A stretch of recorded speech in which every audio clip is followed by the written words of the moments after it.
Ils sont épuisés, à bout de souffle même.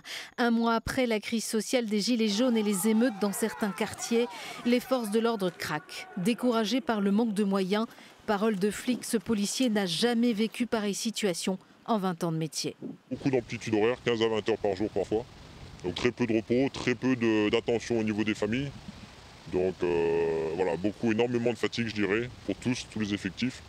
Et là la plupart commencent seulement à se relever physiquement. Mais il y a pire.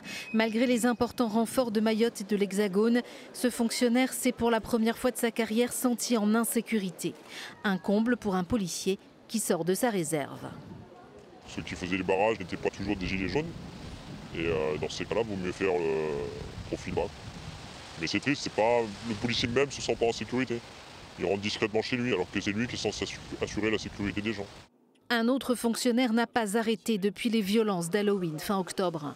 Après la crise des Gilets jaunes, il a fait partie des policiers qui ont dû intervenir dans le dossier des migrants en l'absence d'un service police aux frontières au port. Les migrants sont gérés par la DDSP, donc c'est les collègues qui gardent les migrants sur leur lieu de résidence, c'est-à-dire dans un hôtel actuellement.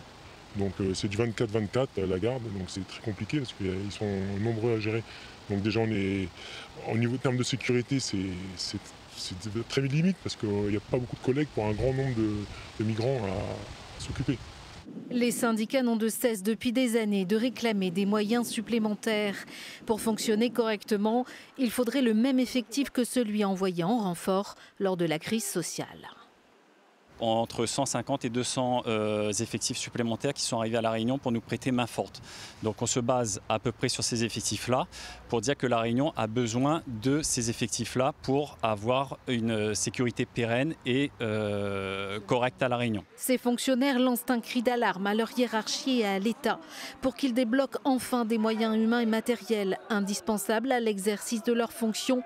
À défaut, certains évoquent déjà un possible droit de retrait.